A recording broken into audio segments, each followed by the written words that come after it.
Federal workers, it's my understanding that the law is that they would be paid. There is some other legal analysis that's floating around. I have yet had time to dig into and read that.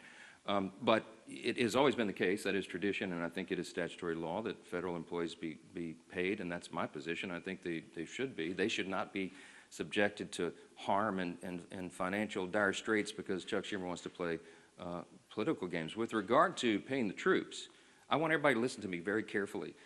Hakeem Jeffries and the House Democrats, as Leader Scalise said so well, are clamoring to get back here and have another vote because some of them want to get on record and say they're for paying the troops. We already had that vote. It's called the CR. Every Republican and at least one Democrat had the common sense to say, of course we want the government to stay in operation. Of course we want to pay our troops and our air traffic controllers and our Border Patrol agents, TSA, and everybody else. We did have that vote. The House, I keep saying the House did its job. We did that almost 3 weeks ago. And every Democrat in the House except one voted against it. They voted that they did not want the troops to be paid. They did not want TSA agents to be paid. They did not want air traffic controllers, Border Patrol agents, and all the rest.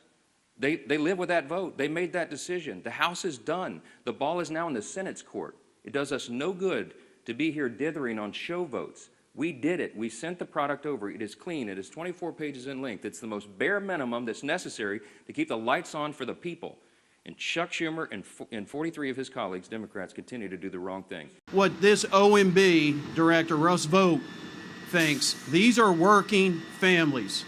These are workers, working Americans that have families, that live paycheck to paycheck, that have to pay bills, have to put food on the table.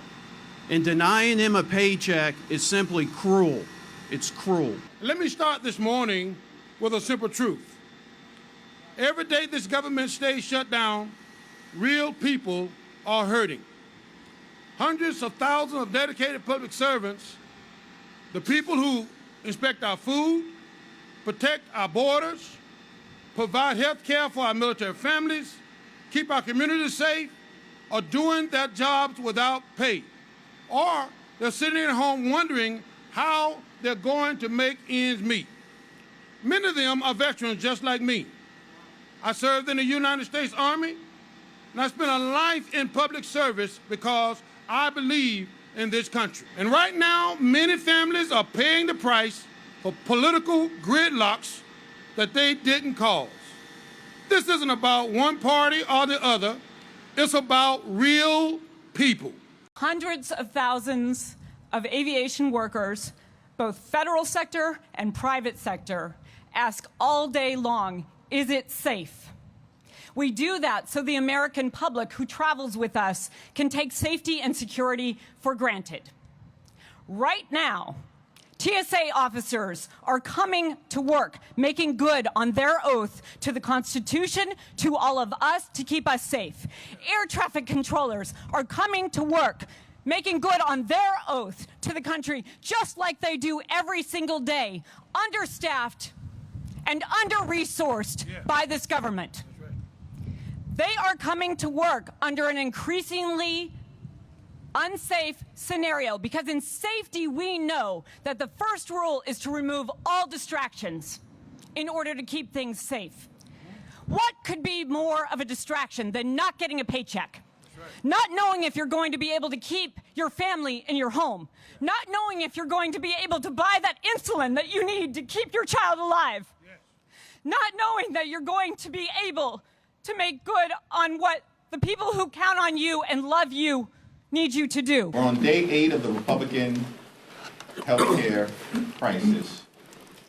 A crisis that has been visited upon the American people for months and is causing great devastation to working class America, rural America, suburban America, small town America, the heartland of America, urban America, and black and brown communities all throughout America.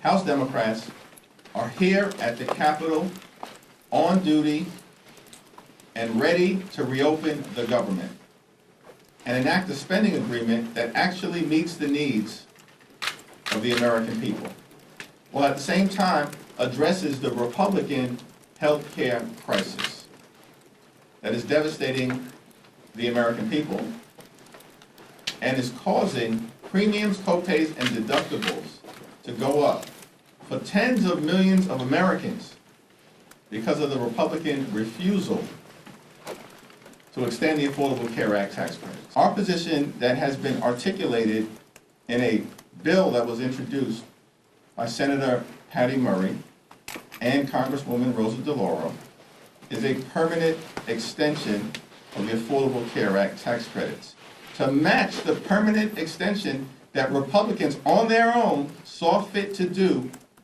for the wealthy, the well-off, and the well-connected as part of the Republican continuing effort to subsidize the lifestyles of the rich and shameless.